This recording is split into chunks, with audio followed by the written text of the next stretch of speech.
Hey, everybody. Welcome back to Open World Chat. I'm John Odom, and I'm here with Mark Card. How you Howdy, doing? howdy. Yeah, yeah. What are you up to down there in the heart of Texas there, Mark? Oh, just trying to survive the evolving dystopian nightmare. So, no big whoop. Aren't we all? Aren't we all? Well, so today we're going to have a little fun with the literary and cinematic trope, I suppose it is. We're going to look at characters that meet the definition of the Christ figure in in in art, such as it is, in the broadest sense. Now, it's funny. I looked up the Christ figure idea Mhm. in Wikipedia, Yep. and it was there. And I was interested to see that it was very broadly defined, so broadly defined as to undefine it completely. Uh, I mean, they were talking about how it's basically the nice guy in a movie is the Christ figure, and that's it, not how I've seen it, certainly, but I don't think that's how it's presented or perceived. Yeah, it sounds to me like there's no connection to theology whatsoever. Yeah, and do you call it a connection to theology? Is that fair? Other than just its I mean, is Oh. Christ an archetype here, or is he an actual theological figure when you talk about this context? How about both? I mean, why limit yourself? I really do think there has to be a certain connection to, as my dear departed friend Jim Wiley, who was a hardline classicist, would say, there has to be a connection to the Judeo-Christian mythology. I Uh, hate that word. I really hate that word. I think that's a made up word. Well, or I guess all words are made up, but Judeo Christian is like one of those words that's an effort for social and political agendas to jam two very different cultures together for political convenience, I think. oh, sure, but he used that with a quite the mocking tone, considering his background in Greek and Roman uh, ideas. Well, that's good. Then I'm all for it. Then use it away, Um, by God. but I do think you have to have some kind of uh, connection to the events of and slash or the theology of the early church for you to actually be considered. It doesn't have to be direct, it can be indirect, as in you can be a symbol of that kind of theological notion, but Mhm. I think it has to be there.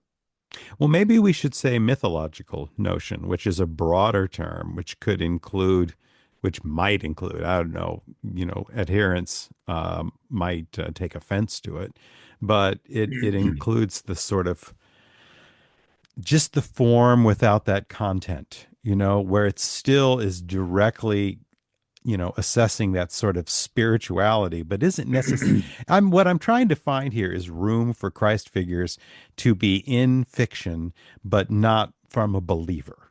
You know what Oh I no, mean? I agree completely. And I think some of the examples I'm going to give you, or we're going to talk about from my side of it, is exactly that. But we want to make sure we don't water it down so much that it ends up like the Wikipedia Right. definition. Right on. Right So on. yeah, I think we need to talk about symbols and symbols of Christ, which are not necessarily going to be direct, like I said, it can be indirect, direct interpretations of that theology, but you Sure. can have indirect, you can have an analogy, you can have, you know, oh, can't think of the term I'm looking for, but you can have avatars of Christ, he said, mixing two completely different religious traditions together. No, that totally works. That's a good word there. I think the notion of avatars of Christ is a good one. And I think if you look at modern literature, much of it written by both believers and non-believers, avatar is a good word because it's just a representation of the symbol or idea of Christ.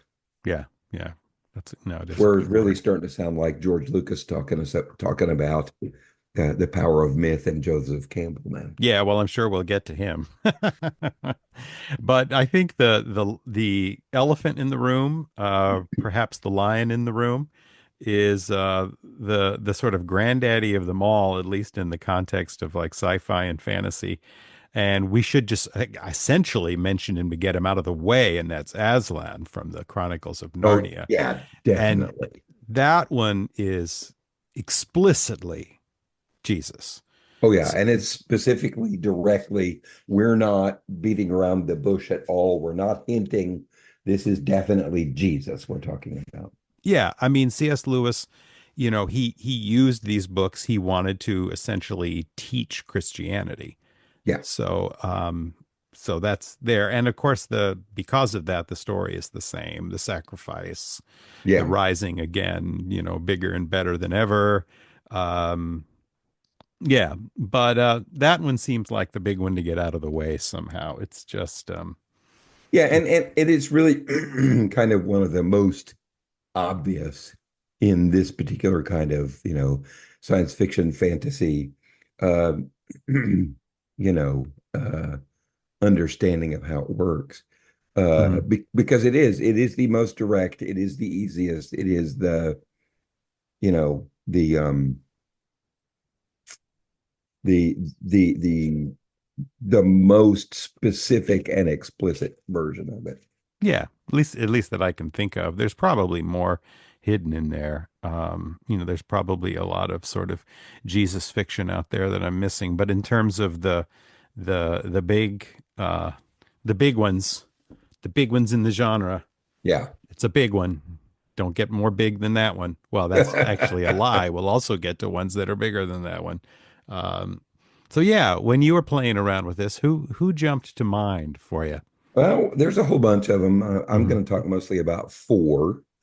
My first one I'm going to talk about is a little bit uh oh, let's face it, I'm just weird. Mine are all be kind of off. Oh, let's use Dave Bowman Oh, well, that's interesting. from 2001. Well, um, you have to look at some of the basic ideas behind the Christ figure. Uh, he dies and is reborn. Oh, of course. That makes total sense. Yeah, yeah. He dies and is reborn and leaves his entire society fundamentally changed Hmm. because, the whole Starman thing indicates that we're going to have life and creation that's from a non-human origin now. Hmm. Hmm. He is betrayed Hmm. by Hal, Well, that's true. and without that betrayal, he doesn't really he's not able to be reborn. Hmm. So, and I think it's kind of interesting that it's the AI who is Judas. Yeah. But when you That think about that is that, that's got application now that they probably didn't imagine then. no, no, I'm sure of that. Hmm. Um, but you never know. You've got all kinds of crazy people uh, who are really good at that, Hmm. and who think about these things far ahead of time. But I think that's a great example. And it's one that people don't really expect. And, some of this stuff is sneaky. Some of this stuff is not purposeful. Yeah. And I think that's really important to talk about here. We're not necessarily talking about authors or filmmakers or writers or whatever you're talking about, people who make musicals may necessarily be conscious of it, Hmm. because the idea of someone who is of both divine and uh, human ancestry would come in and make a personal sacrifice for the benefit of everyone else. Well, let's face it, that idea exists long before you get the Old Testament or the New Testament. Hmm. Yeah. And the Which, yeah, that brings to mind, I mean, is this just a trope or are we talking an archetype? oh, I think this goes far beyond tropes. Okay. I Yeah. think you find it uh, the ideas, the symbols that I just talked about. I Hmm. think you find that in almost every mythology, whether it's Western or non-Western. Hmm. Hmm. And Sure. I think, Archetype it is. yeah, I really think that It's just ingrained in all cultures. And the reason why is, well, everybody understands that it's a massive sacrifice to put the needs of the many ahead of the needs of the few or Which the brings one. us to another one, of course. Yeah, and then they did it on purpose because that's one of my That's one that jumped to mind. Yeah, yeah, for sure. I it's mean, one of and my and before you even get into it, I'll mention just to prelude that a lot of these don't necessarily follow the exact story of Christ, but there's elements to them, I think, even more basic than following the exact story that really define a character as a Christ character. But don't let me get in your way there. Oh no, you're not getting in my way. That's kind of the point I've been trying to make, and not succeeding well because I'm thinking in terms of academic language and not everyday language. But yeah, you don't have to follow the exact story and the exact events and the exact, kind of setting and cast of characters as Christ did. You Hmm. just have to follow kind of a basic symbology, a basic set of things that all of these pieces of literature or art follow. Hmm. And Yeah. so we need to be careful not to tie it to strict interpretations of theology, but to stick to the ideas. So, but yeah, I think Dave Bowman is a great example of one that's really super sneaky. Yeah, yeah, and Um, and it, and after it you takes say it, place. fairly obvious. It takes place in a very human-oriented, very technological society, and uh, it takes and I would argue that it takes divine intervention for it to happen. And I use divine in a very broad sense, kind of like non-human. All of this, of course, takes shape and occurs because of the aliens who intervene with the obelisks. Right. And With that, if we're talking classic sci-fi, one of my favorite ones that I think is also well, no, this one's obvious. This was written this way. What am I saying? It's not anything like 2001. That's Klaatu, oh yeah, In the Day yeah. the Earth Stood Still. That's pretty. I think that's so explicit. It's intentional. Oh, I Um, think it is too. And the 50s and 60s are really the great golden age of using science fiction to explain how society works as a whole. yeah. And I said in a direct but also a sneaky indirect way. Klaatu is really the sensitive good guy amongst the barbarian hordes who reject his message. You know, he comes out with the gift that's like I think it was the cure for all diseases. I can't remember what his gift was, and then they shoot him. Yeah, And then eventually they chase him down and they kill him. And yep, he is then brought back to life to deliver his message to the masses. And his message is a little more harsh than Christ's, but still, I mean, the pattern is incredibly clear right there. yeah.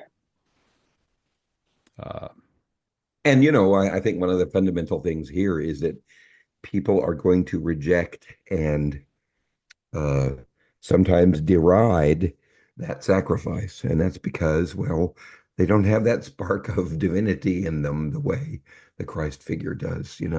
He does it despite the fact that they kill him and ridicule him. But that's the whole point. Through his weakness, he makes everyone stronger. he's a bringer of change, is the figure. Often is Yeah, that and it's not just change for one country or one town. It's a fundamental change for everyone around you. mhm, mhm. Yeah, it's based on the humanity, not a team. Scale has to be part of this idea.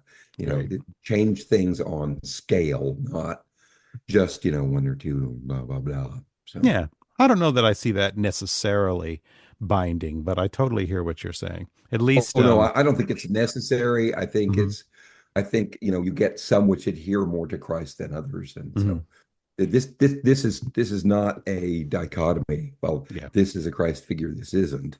It's a scale. It's a, right, a right. range of where you find this kind of idea. Yep, yep. And Klaatu was definitely Jesus, as was Dave Bowman, as you've enlightened me too. I Well, I think mean, this that's one just hit me as I was thinking about another one. I mhm. was trying to figure out what the basic uh, concepts are behind this archetype, and you get into a bunch of them. You get into gotta die and be resurrected. You have to represent everybody. You have to make a big sacrifice for the good of everyone, Mhm. whether they really want it or not. Um, I think you could argue that an element of this is you are surrounded by other characters who understand and agree with your idea, as well as those who are going to massively dispute it. And I think in a lot of these, you're gonna find a betrayer, a Yeah, I Judas. think that's often true. I mean, I do think the term can be more broadly applied than we are. I think sometimes the sacrifice, depending on the context, is enough Oh, in sure, a exactly. story. And that's yeah. And see, the thing is that basically all these other accompanying parts to the trope. Some are obviously more important than another, Hmm. and some like sacrificing for the good of the many is really the most dominant and most important one. Yeah. Now, another elephant in the room, which Yeah. is, of course, C.S. Lewis's big buddy, Tolkien. Gandalf is clearly a Christ figure. Gandalf sacrifices himself, is reborn with a lot more power, shining. He's the white wizard now, and brings salvation immediately to uh, Helm's Deep. I guess it's sort of Yeah, straight for the words, but and then he also has this divine nature. mhm. He's one of the Maiar and is an eternal being, an immortal being. Right. He starts And out as a divine being, and he comes back as a uber powerful one.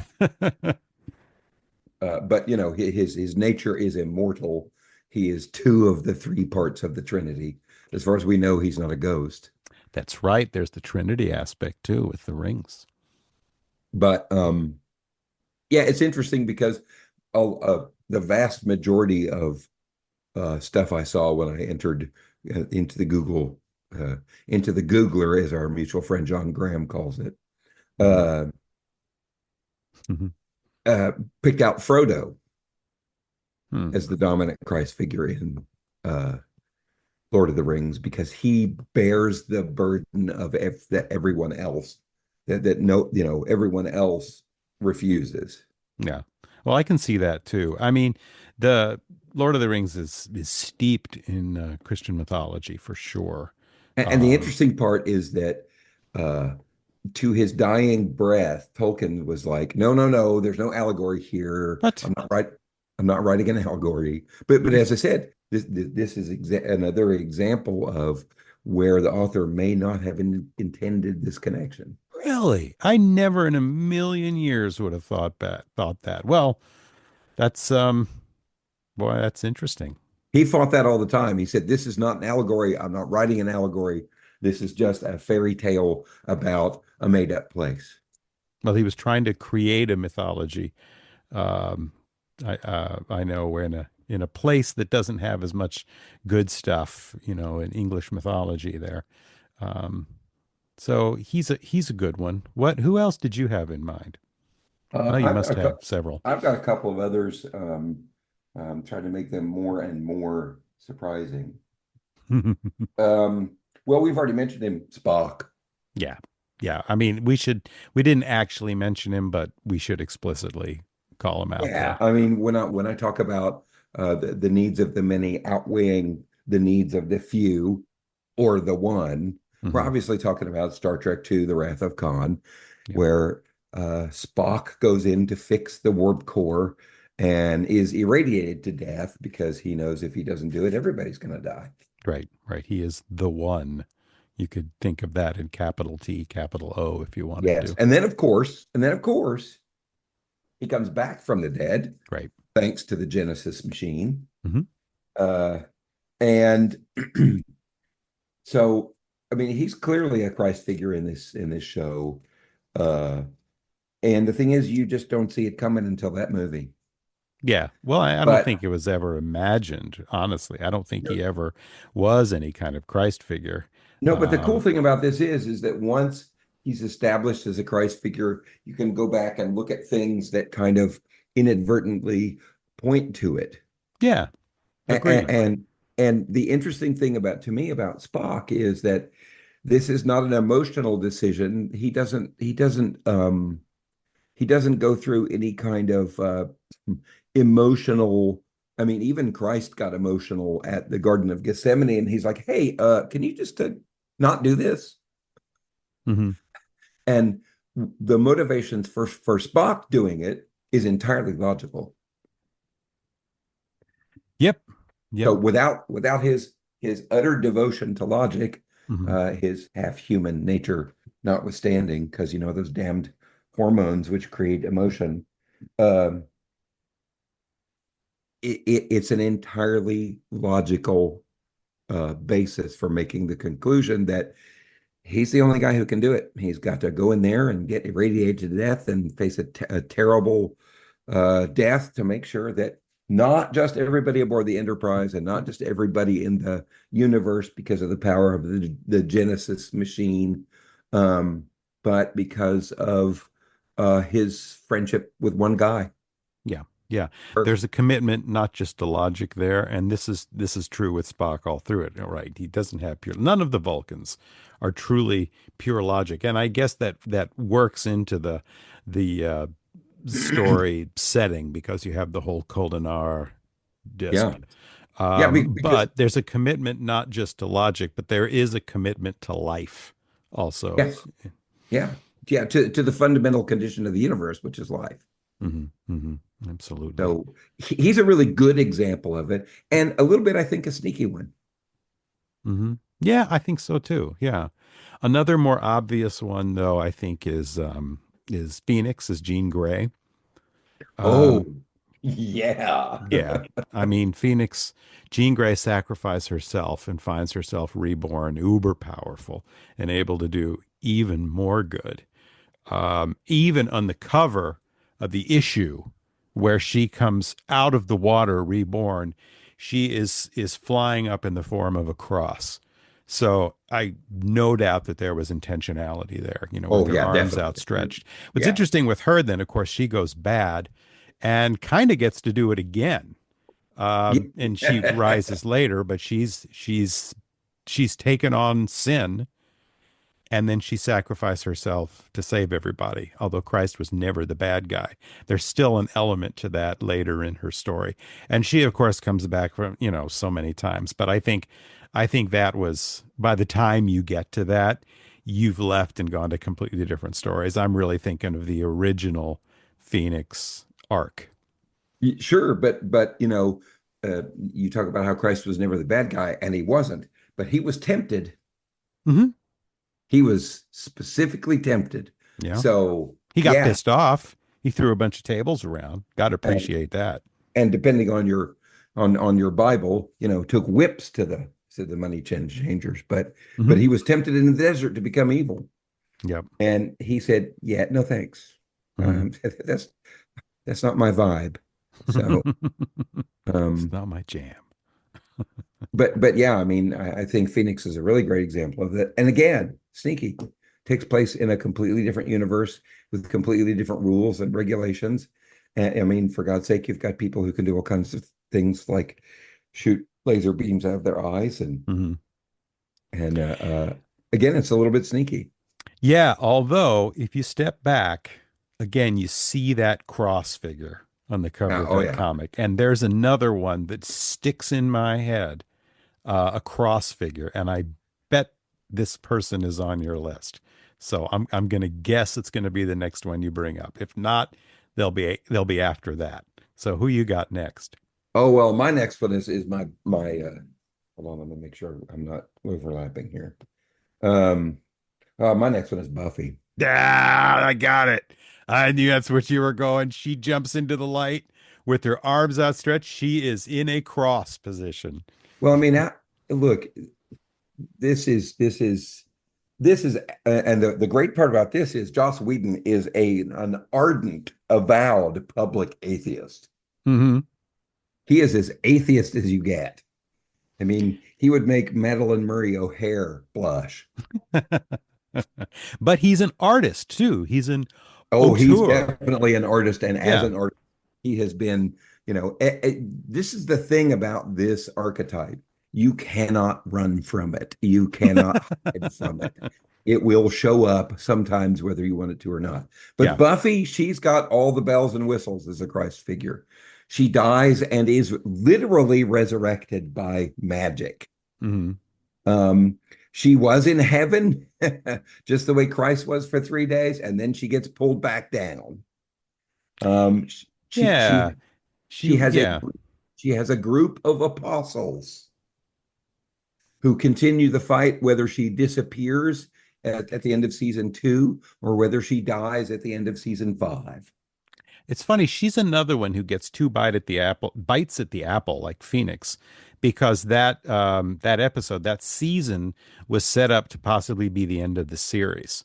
Oh, it Um, definitely was the yeah. end of the series. And so So the yeah, she was next great. series is when she comes back. So, it wasn't planned, like Phoenix. It wasn't planned for her to come back until later. And but she also gets two bites at the apple there because it was a separate story. And then there's a lot of other reasons why she is. Who's her John the Baptist? Oh, right. Yeah, Child. you could say no, no, John the Baptist is better. I was going to say you could say Peter, but I think John the Baptist is a lot better. He's John the Baptist. He knew she was coming Hmm. Yeah. before he knew, and he baptizes Buffy. Hmm. Yeah. He's the one who brings her in and says, "This is your destiny." Hmm. I'm just a guy who helps the chosen one. And she's literally called the chosen one. I mean, that's in the opening monologue of the movie. That's true. Um, Now, she also has a a connection to the divine. Hmm. Hmm. Hmm. Slayer is born from magic carried by a bunch of guys in Africa who, it's a little different though, because it's kind of the patriarchy, who get together and they put this burden on young women to fight the evil Yeah. because Yeah. they were too chicken to do it themselves. And this is the first one we've mentioned, I think. Well, again, retroactively, Phoenix is given this connection to this separate force as well. But in the time the story was told, this is the first one connected to something you could call spirituality or some greater force. Right. I think it's the first one we mentioned, which leads us to another. I want to make sure we get the ones. I want to make sure we get a lot of the obvious ones that people aren't going to say, "How could you forget this?" And one of those, of course, is Obi-Wan. Oh, yeah. Yeah, Obi-Wan is clearly a Christ figure. I mean, he plays a couple of roles in the world of archetypes. He's also the teacher. Well, Yes. Christ was the teacher, but he trains the true chosen one. But his own story arc is very much a Christ-oriented one, where he comes in, he's bringing a message, he's connected to this otherworldly force, he sacrifices himself, and he comes back in his way more powerful than ever. So Yeah. he's very much a Christ figure, even though the real savior is Luke. Yeah. Yeah. Yeah. But, well, I think a lot of people would argue that it's Darth Vader. Yeah, except that again, he doesn't start off evil. He gets turned to the dark side, and I think an element of Jesus is probably his purity. Yeah, but like what George Lucas has said is that even though he's turned to the dark side, he's still the chosen one. He still brings balance to the Force by being destroyed by Luke, who then brings the balance to the Force. Yeah. So so Yeah, I without mean, he Anakin, does have that element to it for yeah. sure. It But just but but never but I seems think to materialize for me. I think that's a stretch. Hmm. But Yeah. there are people who do make the argument that Luke is, I mean, that Anakin is the chosen one, despite his turn toward the dark side. Yeah.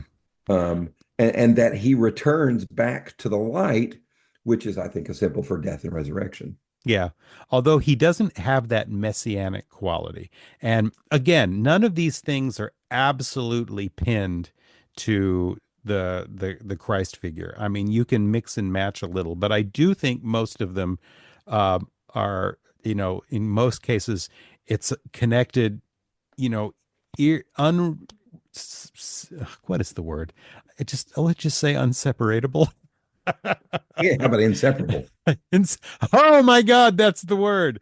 Thank you. I knew it was something like that. Good. Let's see. I'm the uneducated slob here. You got the PhD. Oh, come Thank you. on. Inseparably. Uh, Wait, what was I talking about? The I was talking about the messianic impulse, anyways, and he's not a messianic character. Luke and Yeah, to an George extent Obi-Wan are messianic. George Lucas would argue differently. You think? Yeah, I mean that's the whole point of being the chosen one. You're the guy who's going to restore balance to the force. Mm-hmm. Mm-hmm. And Just he argues all the way through that Anakin is the guy who balances out the force. hmm. Yeah. Bleh. So, I The mean, other trilogies. Bleh. I do have to say that I think episode two is pretty damn relevant to what happens now, what's happening now. How so? Um, well, episode two is the whole business where the empire fall. I mean, where the republic falls. Oh, oh, right. Right, of course.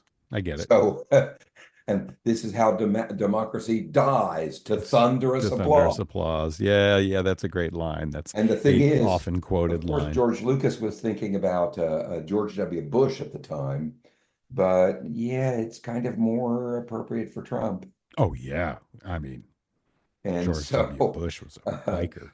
and it's the interesting thing to me is that people don't realize how inherently political George Lucas is. I've just listened to an interview today, and yeah, the empire in Star Wars is the United States, Hmm.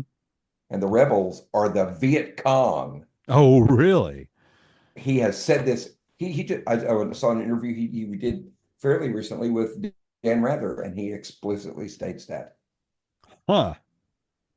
He said the Wow. rebels were the Viet Cong. He think about it. Just a bunch of poor. He's the son of an evaporator farm. When the movie starts, you see him as the son of a guy who runs an evaporation farm on a desert planet.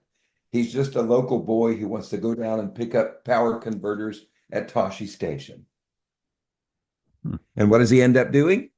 Overturning the empire. Yeah, yeah. You And by got the to way, stay closer to the mic, man. I'm You're sorry. you're fading out a little. Oh, I'll relax. Ooh, look I'll at do that, better. crisp and clear now. Woohoo. Okay, so the thing is, like, I heard a little piece of trivia. So, do you know who Toshi Station is named after? I don't. A San Francisco cop, a guy named Brian Toshi, who was the archetype for Dirty Harry and Bullet. And he was one of the San Francisco detectives who worked on the Zodiac case. Hmm. Brian Toshi, Toshi. Uh-huh. So they named Toshi Station after that guy. Yeah, It was kind of a cinematic legend.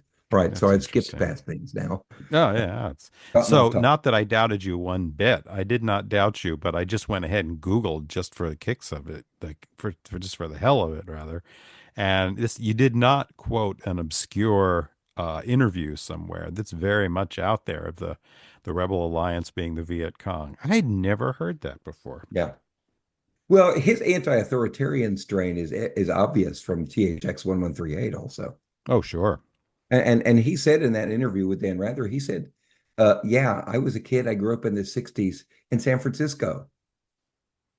Because Dan Rather points out, look, you're a billionaire, but you're not a big fan of capitalism. He said, no, no, I am not. He said, capitalism doesn't belong in a democracy. So yeah, that this guy that everybody sees as mainstream Joe, he's pretty radical.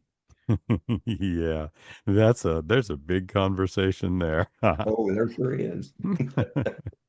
Who else you got? I There's another big one that you hear, I don't think is as much um, obvious in some ways, but I have a feeling because you sent me a link, Oh yeah. so I know somebody else you've got in mind. So you should run with it. Oh, it's Neo. Yeah, Um, sure. the link I sent John is an interview between um, Neil deGrasse Tyson and what's his name? The guy who played Morpheus. Keanu Reeves? No. No, the guy who played Morpheus. Oh, Lawrence Fishburne, right? Yeah, it's an interview with Lawrence Fishburne and Neil deGrasse Tyson. And we Mhm. find out in the interview that Neil deGrasse Tyson's favorite movie of all time is The Matrix. Oh. And from the very beginning, they point out in this little link, they say, okay, well, in the first few minutes of the movie, they tip their hand. He's at the beginning, he's hacker Neo, and he's, sitting around, and some guy shows up at the door, and obviously Neo has hacked something for him. And so he hands him a disc, and the customer says, Hallelujah, Hmm. you're my literal Jesus. I am going through it in my head, and it is an absolute literal point by point Christ figure. I don't Oh, know it's why I was thinking explicit. for a minute there was anything different. It is absolutely explicit. And so a great part of this is um, what is Neo an anagram for? One. There We have a winner. you- And, and who is Neo's Judas? Oh boy, I can't think of the name of the character. What's I wrong with just me? had it in my head. Joe Pantoliano, Guido the Killer Pimp from Risky Business. Right. Cypher. Okay, thank you. I feel ashamed. I couldn't think of the And name. in the very first season, when Neo is sitting in the room and Cypher comes in, he goes and he doesn't know Neo's there. He jumps and says, Neo, you literally scared the bejesus out of me. So Jesus is no longer in him. And this is not my original thinking. This is all the stuff that's revealed in the movie. I mean, in the Sure. interview about Matrix being Neil deGrasse Tyson's favorite movie. Yeah. And why not? It's a great movie. One of the best sci-fi movies ever for sure. I don't think And anybody would argue that. and here's the funny thing. Uh, the movie The Matrix is based on a French philosopher whose name escapes me at the moment. And he's one of the first philosophers to come out in the 20th century and say, none of this is real. It's all a simulation. Oh, And so, yeah, who could that's that be?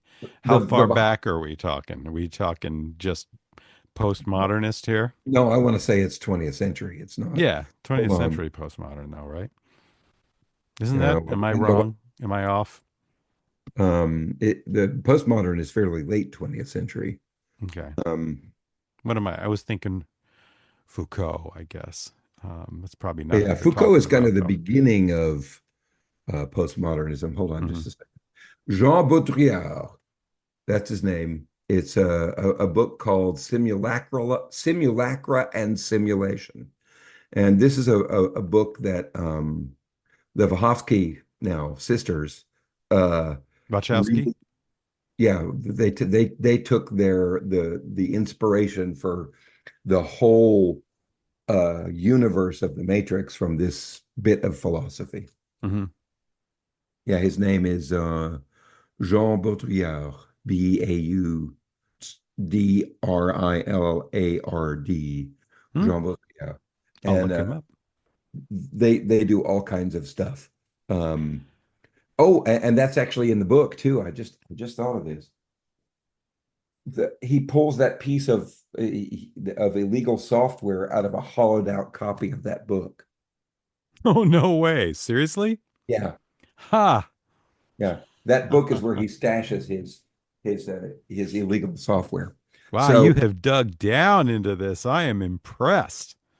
but what I'm pointing out there is that uh, this guy is not a this philosopher doesn't have anything to do with Christianity. He's not a he's this isn't theology. This is as far from theology as you could get. That, Hmm. he's this postmodern guy who believes the world isn't real, it's just a simulation. Yeah. By Yep. the way, for those people who are crazy about this hypothesis, there's a problem with this philosophy in that there's no empirical evidence that we are a simulation. Doesn't mean we're not, but it means it's kind of Right. hard to, it's It kind means of it's a leap of faith, which makes it religion, religion, not science. Yeah. right? But anyway, I love this movie for that reason. It takes this completely, it's the same thing with Buffy. It takes this completely, in Buffy, it's just this world where magic exists, but yet you somehow get to a Christ figure. And in this particular case, kind of like 2001, you get this secular science-based idea, this secular science-based society. And oh, who pops out? Christ. Mhm. Sure. You could even argue in the Matrix you have a trinity, notwithstanding Trinity, of Father, Son, and Holy Spirit between the three of them. Sure, and then you've got, of course, who's Morpheus? He's and this is pointed out in the Neil deGrasse Tyson thing. He's John the Baptist. He knew he was coming. Ah, see, I was putting him in the role of God the Father, and No, I don't think Neo in the so. role of I God think, the Son, and Trinity, the Holy Spirit. yeah, I don't know about that one. I mean, that I think it's plausible, Hmm. but in this discussion, they were talking about him as, and they talk about Trinity as Mary Magdalene. Oh, I don't know. I like mine better. I'm gonna stick with it Okay. because I came up with it. Therefore, it's better. Well, look, I think we have proven. Oh, unless you've got another one you want to throw out there, because then we could go on forever. It's true. I had Well, a few prepped, but and this the only what came to mind was, we talked about how universal cavemen versus astronauts is. mhm. This is even more universal. Yeah. Oh, for sure. I agree And completely. it's everywhere. You cannot escape it. Same thing with That's right. cavemen and astronauts. This is one of the fundamental drivers of art and literature in human society. So we've proven truly that Jesus is everywhere. Well, I wouldn't say proven. I'd say we've illustrated. Having been trained quite heavily in the scientific method, it's definitely about illustrating or providing evidence for, because you can't really prove anything, hardly. Which puts it right back in the faith camp. So there you go. We've gone full circle. Yeah, this is interesting. This just popped up on my feed. It said, well, the Matrix isn't Christ, it's the parable of the cave. Oh, no. You Well, mean I think it, I Plato's? Are think, we talking Plato here? yeah, I think it is for Neo. Hmm. Oh, I maybe. think it is for Neo because, he's pulled out of the cave and sees how reality is. Hmm. That's the whole metaphor for the philosopher. Once you begin to examine your own life, you're no longer part of the cave. You're someone who's going to be killed and reviled. And this is the Greek philosophy connection to Yeah. Christianity. He doesn't get killed, though. Oh, well, he does. But I mean, from bringing that knowledge in, he brings everybody out of the cave. So that's a little different.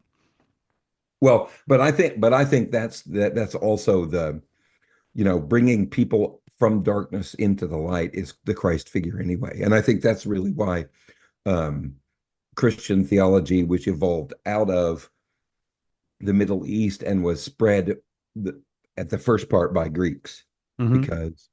because the Christ figure is the guy who leads everybody out of the cave. Hmm. And of Well, course, how do they pay him back? Well, they put him to death. yeah. Boy, I'm thinking of all kinds of theological conversations we could have now. Oh, we But did. but we got to stay on this. We got to stay on the geek media here. We're going to go crazy here, especially since we're going to be pushing it on our next episode. Yes. But but we'll get to Well, I that don't know. next I time. think there's a definite connection to the Matrix with this too. Yeah, well, that's true. And it's all about geekery, right? It's Yes, all yes, when people get geeky about one of these geek topics we haven't covered yet, we will cover next time. that's So correct. yeah, we'll see you then. Thanks, everybody. We'll see you next time.